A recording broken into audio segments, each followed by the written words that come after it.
本影片含有少量粗言穢語，敬請留意。Hello，大家好，我係港媽。大家一直都問我每日用緊乜嘢護膚品，如果一路有睇開我啲片，你會發現我真係冇乜點轉產品，而且有啲仲用咗10幾年。而家呢個年代，每個月都有新產品、新成分、新科技，好似唔試新產品就代表皮膚追唔上。但護膚品最重要唔係不停追新，而係揾到真正適合自己皮膚又可以長期穩定用落去嘅產品。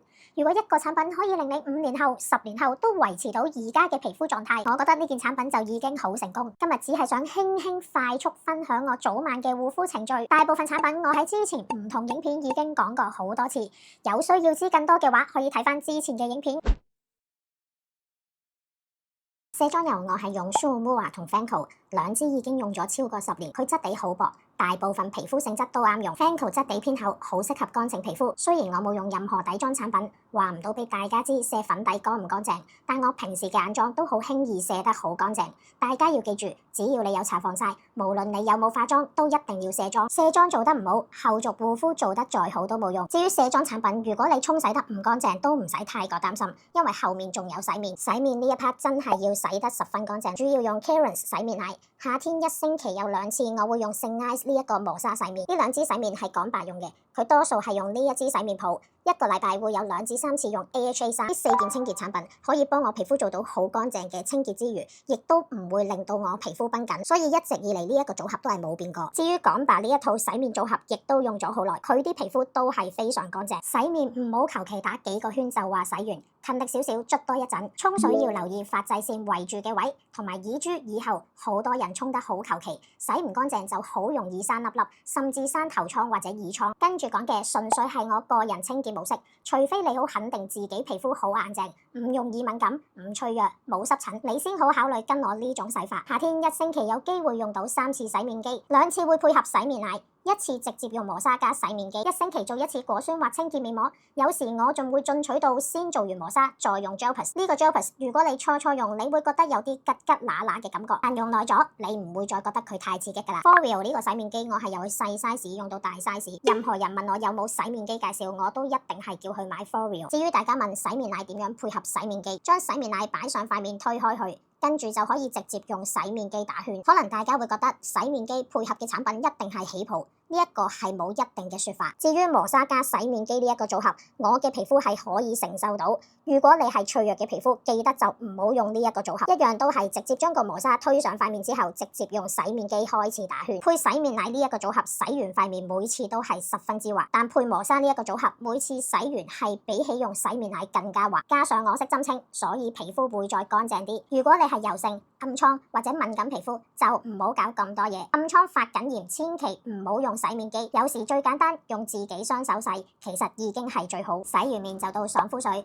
我用爽膚水嘅目的好簡單，就係做2次清潔。我只需要佢幫我將塊面最後再徹底抹乾淨1次，只要冇酒精、唔刺激、夠清爽，基本上大部分爽膚水我都接受。呢支係之前品牌寄俾我試用，但冇合作性質嘅。啱啱嗰支用晒，連個樽都揼埋。既然有試用，唔使自己買，今晚就開呢一支嚟用。做好清潔，第一支搽嘅精華一定係保濕精華。用精華嘅次序，先用分子最細、分子最大嘅擺到最後用。朝早我一定係用 HYA 3，夜晚就會用 Innisfree。呢2支精華我已經用咗好耐。保濕精華都輕輕講多幾句。有好多人話用保濕精華覺得唔夠保濕，其實好多時問題未必係支精華，而係大家未必分得清自己究竟係缺水定係缺油。如果一支保濕精華嘅保濕分子做得好，可以照顧到皮膚唔同層面，其實理論上保濕能力已經足夠。但如果你本身係乾性皮膚，又或者乾到甩皮，你覺得搽極保濕精華都唔夠，好多時唔係因為支精華唔夠保濕，而係你需要補翻油分。如果你有呢個情況，保濕精華照用，最後再加精華油就得㗎啦。朝早我係唔會用清潔產品，用4塊棉花濕清水直接抹乾淨塊面，跟住就搽 HYA， 之後就搽防曬。防曬有幾重要，相信大家聽我講都聽到厭，所以我都唔再重複講。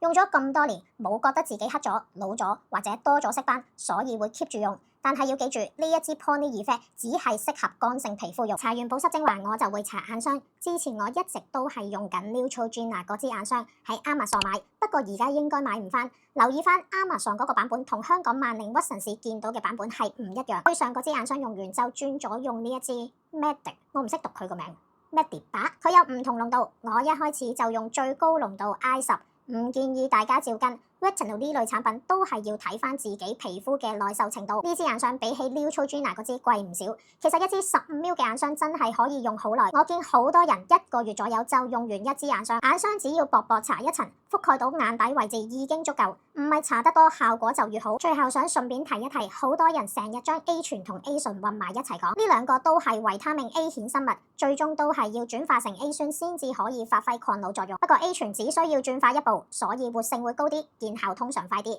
A 醇就要經過2步轉化，相對會穩定啲同埋溫和啲。大家揀產品唔好淨係睇佢寫 A 醇定 A 醇，要睇埋濃度同埋自己皮膚受唔受得到。如果你係35歲或以上，我覺得都值得買翻嚟試下嗱。但係大家要記住，如果本身你個眼底已經打晒折或者好多紋，你唔好期望用一支眼霜可以將你眼底嘅問題改變。當然佢能夠幫你減淡少少，你就已經要還神啦。講過無數萬次，用產品你只可以期望佢能唔能夠將你往後會出現嘅問題延遲出現。你唔好期望一個產品係可以將你而家現有嘅問題徹底解決，基本上係冇可能。夜晚最後一個護膚程序就係呢一堆產品。夜晚我就會用 Innisfree 呢一支保濕精華，搽完呢一支精華我就會搽 Retinol 加 CRM。一星期我會有2至3晚用 Neutrogena 呢一個 Retinol 面霜，呢兩個面霜我係交替使用。呢間 Neutrogena 嘅面霜係非常之多人問，但大家要留意翻，佢同萬寧屈臣氏買緊嗰款係唔一樣。我呢個喺 Amazon 嗰度買，但而家仲有冇得買我真係唔知。我呢一間係寫住 Frequency， 打開就係咁啦。呢一個面霜我都用咗好多間，用埋呢一間我諗住轉用 A 醇嘅面霜，想試下 A 醇配 A 醇，隔住咁樣用，睇下會有乜嘢效果。同大家講一講呢支奧萊嘅美白精華。話說早排我懷疑萬寧唔知個網係中筆啊，定係真係做緊優惠，佢係買200減150。呢一支精華係絕地平價買入，我仲買咗2支，佢係一個套裝咁樣。我好肯定大家唔會估到呢一盒嘢嘅價值係幾多錢，成套嘢係59蚊，大家冇聽錯，係59蚊啊，大佬，抵撚到爆啊！我都只係買咗2套，呢一個就係我成日同大家講唔好囤貨嘅原因。59蚊一套，如果係用開嗰啲呢，我肯定佢唔會買2套咁少，即係搏撚晒老命咁買。但我都冇因為佢抵到撲街而買好多套翻嚟。如果嗰個產品真係好幫到你，減唔減價，你都係咁買噶啦。而家我有部 Yaman 嘅 Max 3代，佢入邊有一個美白導入功能，用呢一支配嗰個分唇就 very good 啦。59蚊一盒真係好撚癲，但當你以為59蚊已經好癲嘅時候，sorry， 我買到比佢更加癲嘅嘢。雖然呢一條片係講護膚品，但我真係忍唔住想同大家分享。接個時間講一講呢個護墊先。呢一包護墊好似係28.9蚊，我係買咗9包，50幾蚊，即係圍翻唔使6蚊一包，好撚癲啊！我係買咗好多嘢，除咗護墊啦、奧萊啦，我仲有買咗一個韓國嘅頭皮精華，即係嗰啲咩防脫髮咧，哇，嗰支嘢真係睇我身上啊，真係立撚雜啊！遲啲同大家分享。跟住仲有買咗真係 M 巾啦，跟住我都唔記得咗買咗啲咩啦，每200就減150，我撳撚到隻手指啊，爭啲粒咁滯，係咁揸住電話，係咁撳，係咁撳。呢一個價錢係我人生買過嘅所有產品之中最撚離譜嘅一個價錢，5個幾一包護墊。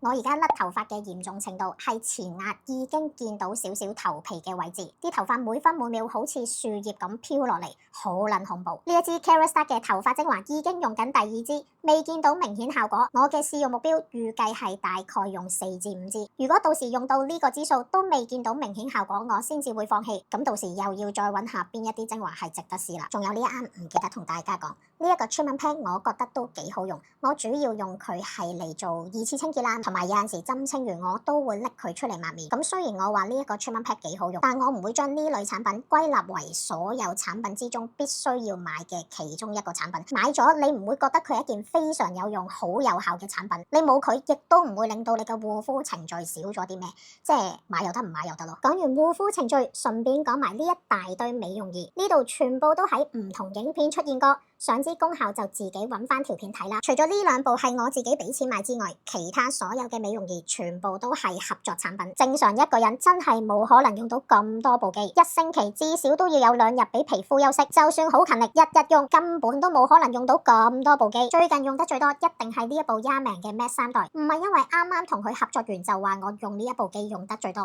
而係呢部機真係好方便，導出、保濕導入、美白導入、EMS 眼部功能，一部機已經有齊咁多功能。咁你用佢自然就會覺得好方便。呢一部 Zip Halo 係鏡面設計，所以我每次拎住佢拍片，都要 blur 一 blur 佢兩個導電位，真係唔好意思。嗱，如果我想快手幫塊面做下運動，又唔想拎住一部有重量嘅機，唔使諗，一定係揀 Zeap Halo。我而家手頭上揸住嘅係第一代同埋2.0 Zeap Halo，呢一部一定係眾多美容儀之中最輕同最方便。呢部 Tripolar 我自己俾錢買，到而家我都覺得好好用，唯一最大缺點就係要插住條線用。當啲機越嚟越多，佢嘅方便程度就真係輸晒。但呢部機做出嚟嘅效果都幾唔錯。至於 Amiro 嘅產品，我用得最多一定係 R3 同 U1。如果呢兩部再比較 ，R3 我會用得更加多。R3 呢個頭嘅 size 大細適中，你想做一啲精準嘅位置，佢都好輕易就做到。同埋 R3 呢一個溫感，我覺得都非常之好。所以喺 Amiro 嘅所有機之中，R3 我係用得最多。其次就係呢一部 U1。不過 U1 最麻煩就當然係你要逐格好似吸印仔咁樣吸落去。但每次當佢抓實你個皮膚嘅時候，你都覺得好實在。至於 LED mask 兩部我都有用，但用得最多一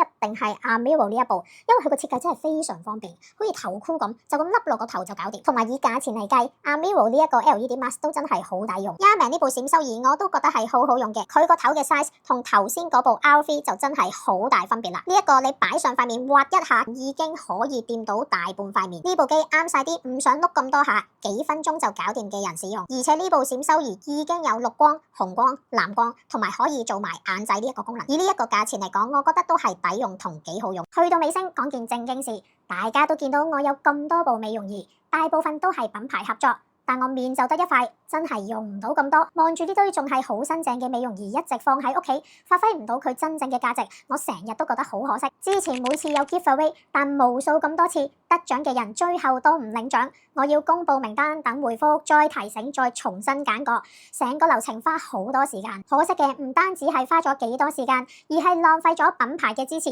亦都浪費咗真正想要嘅朋友仔嘅機會。所以我決定將 giveaway 變成慈善義賣，所有義賣所得全數會捐俾流浪動物機構。我一直都覺得真正想要一件產品嘅人係會願意付出一個合理嘅價錢，而今次付出嘅錢唔係俾我，而係直接幫助流浪動物。我覺得呢件事比起直接送俾大家更有意思，希望可以將品牌對我嘅信任、大家對我嘅支持，最後轉化成另一份善意。今次義賣分兩部分，第一 part 就係 Amiro 呢一部 R3， 呢一部係全新嘅美容儀，佢個身世係非常之慘。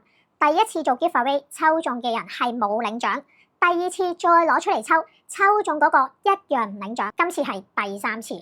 不過我就會放心好多，即係我唔使再擔心抽完之後嗰個人又唔認領，又要重新再抽，嘥好多時間，直接義賣。買得嘅證明你都係想要。另外第二 part 就係頭先大家都睇到嘅部分美容儀，即係二手機。對於二手產品，我知道有人接受，亦都有人唔接受，每個人都有自己嘅選擇。我決定拎呢啲機出嚟賣，係因為諗到喺美容院，只要唔係一啲高能量儀器或者涉及破損性療程，每次療程之後都係靠美容師做好清潔同消毒，再繼續使用。家用美容儀其實原理都好接近，所以我覺得如果一部機狀態仲好，又可以用到一個更優惠嘅價錢購買，去到一個真正想試又或者未必負擔到正價嘅人手上，未嘗唔係一件好事。另外我都想特別多謝品牌，因為今次義賣之前我都有逐一同相關品牌溝通，有部分產品牌因為之後仲有宣傳安排，希望我暫時保留，而今次可以參與嘅義賣產品全部都係雙方溝通之後先決定。我只係希望呢啲原本一直放喺屋企嘅美容儀可以繼續發揮佢哋嘅價值。今次係我第一次無啦啦諗，其實係咪都可以將呢一啲產品轉化成慈善義賣呢？由流程安排到整理資料，全部都係我第一次摸索。我整咗一份 Google Form， 如果大家填嘅時候覺得有啲地方未做到最完善，希望大家多多包容。另外請大家一定要諗清楚，決定好真係想買先至好填表，因為每部美容儀都只係得一部。如果填完表之後又話唔要，我未必有一個完善嘅方法可以即時通知下一位。麻煩大家確定自己真係想買先至好填表。另外 click 到入 Google Form 最頂位置，我都寫咗注意事項，麻煩大家先睇清楚，確定自己接受產品狀況先好填資料。另外仲有少少嘢都要講清楚先，因為呢啲產品全部都係品牌送俾我做測試，所以係唔包括一般購買產品嘅保養。呢一點希望大家要了解清楚。另外因為條條叉電線都差唔多，我望住呢一堆線咧，我真係分唔到邊條打邊條。不過大家可以放心，所有線我全部都測試過，確保100% 叉到電，而且係唔會叉壞部機，我先至俾大家嘅。至於部機嘅盒，大部分都係冇嘅。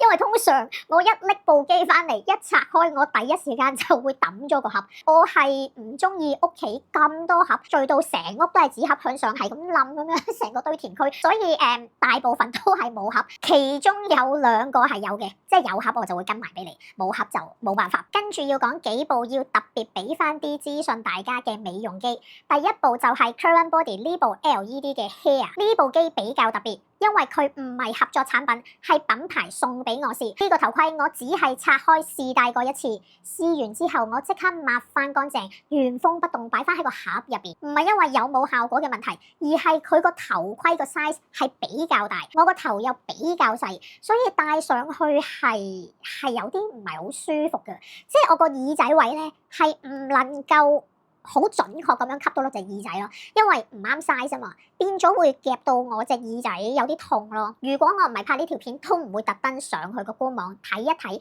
呢一個頭盔究竟而家賣緊幾錢，因為我都要知道佢而家嘅價錢，我先至再諗究竟用一個乜嘢嘅義賣價賣俾大家。哇，真係唔睇由自可，呢一個頭盔係6000幾蚊，大家冇聽錯，係6000幾蚊，真係好貴！呢部機翻嚟笠咗落個頭一次，除翻出嚟抹乾淨，原封不動擺咗喺個盒之後，我就從此冇再掂過去，冇上網睇佢嘅資料、功能、功效。總之呢部機有冇效，各方面嘅嘢，請大家自己上網揾資料啦。另外仲要補充少少，頭先嗰個頭盔，佢個盒係非常之大個，真係好 Q 大個啊！如果成功認購咗嘅朋友仔，到時我再 WhatsApp 你諗下點樣交收，我而家真係諗唔到。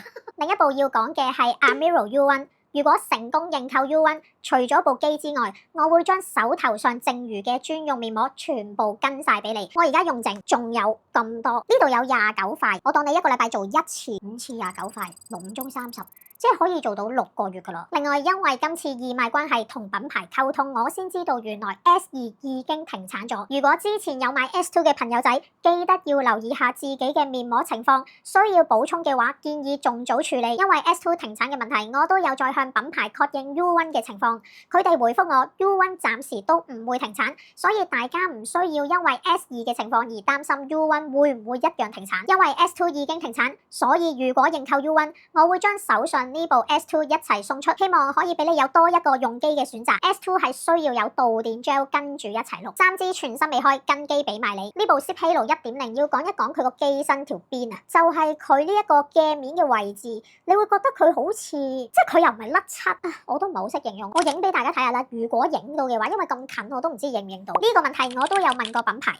佢都係話擺耐咗之後會有呢一個問題，但佢又唔影響你嘅使用。講翻義賣個價錢，每一部美容儀我都係按翻幾個因素去決定，包括而家市場正價、部機嘅新舊程度，同埋我希望今次慈善可以做到嘅方向。所以呢個價錢唔係單純用二手價去計算，而係希望做到一個平衡，大家可以用到一個比較優惠嘅價錢得到產品，同時亦都可以幫助流浪動物。當然我明白未必每一部機都有人想要，畢竟買產品最重要始終都係要諗適唔適合自己用。大家唔需要因為支持我而買一部自己唔需要嘅美容儀。如果最後有人認購，我真心多謝你，因為你買到嘅唔止係一部機，你亦都參與咗一次幫助流浪動物嘅行動。今次做呢個決定，我都預咗會有唔同聲音，但我覺得任何一個新嘗試都唔可能一開始就完美。重要嘅係我有冇一個真正想做嘅原因。對我嚟講，原因好簡單，以前 giveaway 希望將品牌嘅心意送出去，但如果最後產品冇去到真正想要嘅人手上，其實都係一種浪費。而今次義賣，我希望將呢份心意轉化成另一種形式，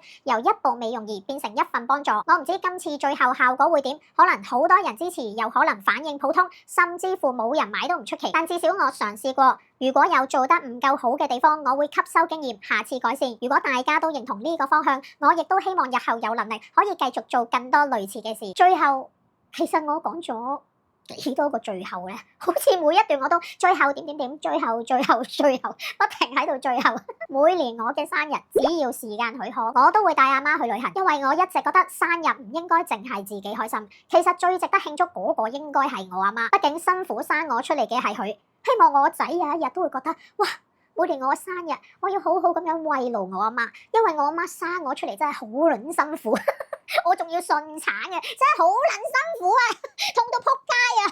由於而家要照顧狗仔啦，暫時已經唔可以再去旅行，所以今年我想做一件對自己有意義嘅事，咁就有咗今次呢一個慈善義賣。如果大家願意支持我，好多謝你。如果最後買唔到，又或者根本冇打算買，都完全冇問題嘅。